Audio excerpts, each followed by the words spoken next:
En el numeral 4, que habla del contexto de la organización, pues hay varios subnumerales. Vamos a empezar acá con el subnumeral 4.1, que lo que me dice básicamente es los requisitos de la comprensión de la organización y de su contexto.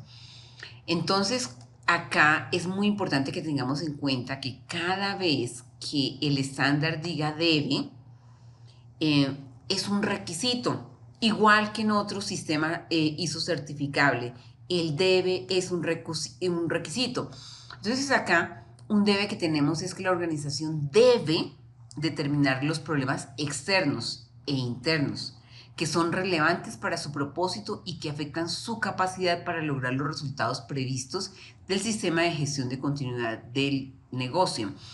Entonces, como es un debe, yo debo mostrar evidencia objetiva. ¿Cuáles son los problemas externos y los problemas internos que son relevantes para el propósito de la organización y que podría afectar el logro de los resultados previstos?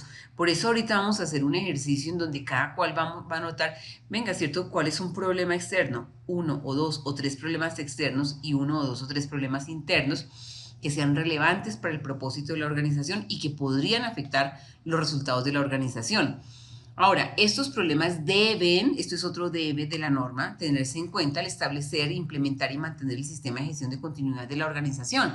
Porque no puedo decir, yo lo identifiqué los problemas externos e internos y ahora no hago nada con ellos. No, obviamente cuando yo implemento mi sistema de gestión de continuidad del negocio, pues lo que yo tengo que hacer es tener en cuenta estos problemas que ya he identificado, tanto externos como internos. Otro debe de la norma, bueno, no es uno solo, ¿cierto? Aquí dice la organización debe documentar lo siguiente.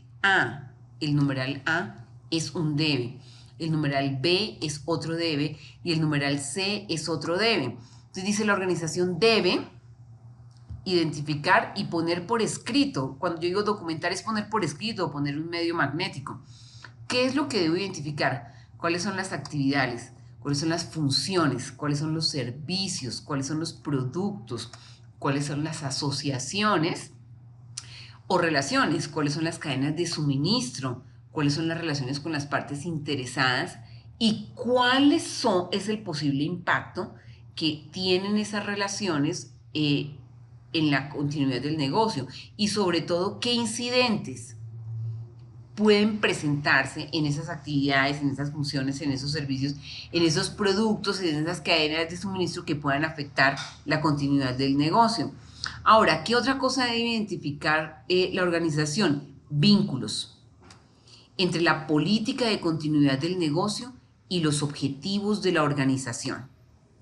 Y otras políticas, por ejemplo, nosotros tenemos una política del sistema de gestión de control de calidad, una política anticorrupción, entonces tenemos que determinar cuál es el vínculo que hay entre la política de continuidad del negocio y los objetivos de la organización, cuál es la relación que hay entre la política del sistema de gestión de seguridad y confidencialidad de la información y la política del sistema de gestión de continuidad del negocio.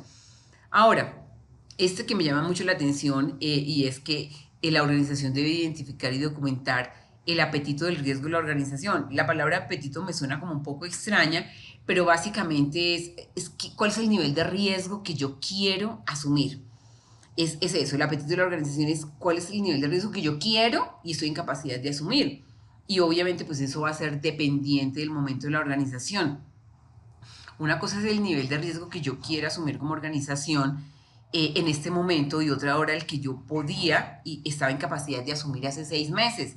En otros 6 meses la situación puede ser cambiante y es posible que yo en ese momento pueda tener un nivel de riesgo superior que deseo asumir o que puedo asumir, ¿cierto? Entonces yo traduciría apetito de riesgo y más o menos es el nivel de riesgo que la organización está dispuesto a asumir. Ok, al establecer este contexto, ¿cierto? Y es comprender cómo en la organización todas las fuerzas externas, internas, las actividades, las funciones, los productos, los vínculos, cómo está la organización con todos estos factores. Entonces, al establecer este contexto, la organización, ¿qué debe hacer? Este es otro debe. Articular sus objetivos, incluidos los relacionados con la continuidad del negocio. Definir los factores externos e internos que crean la incertidumbre que dan lugar al riesgo. Articular objetivos, definir los factores externos e internos que me puedan generar incertidumbre que me conlleve a un riesgo. Establecer los criterios de riesgo teniendo en cuenta el apetito por el riesgo.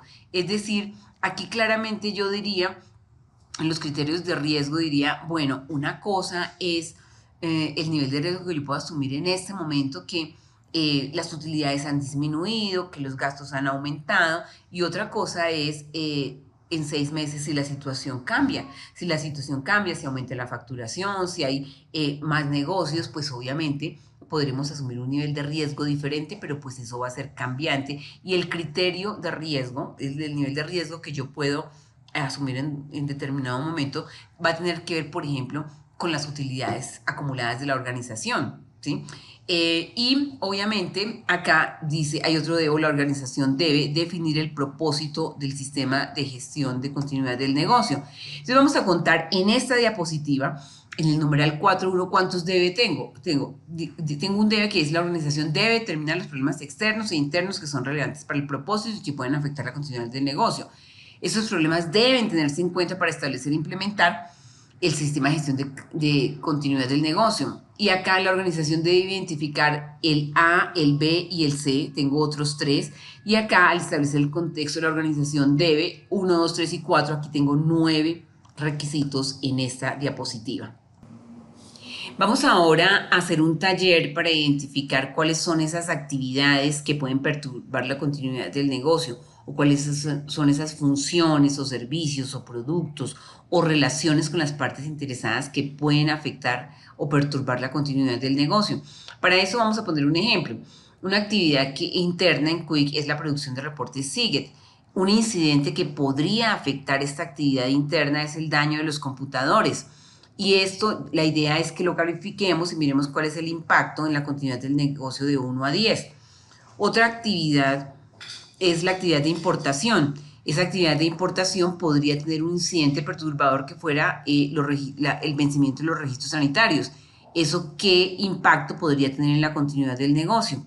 Pues entonces ahora vamos a hacer el ejercicio de identificar actividades tanto internas como externas y vamos a identificar también incidentes perturbadores de esas actividades que encontremos que puedan afectar la continuidad del negocio y vamos a calificar, de acuerdo a nuestra opinión, qué tanto podría afectar la continuidad del negocio. Lo vamos a hacer lo mismo, funciones específicas que se realicen en la organización, servicios que recibamos o que ofrezcamos, productos, un producto que nos pueda afectar la continuidad del negocio, asociaciones, perdón, aquí hay un error de ortografía, cadenas de suministro o relaciones con las partes interesadas.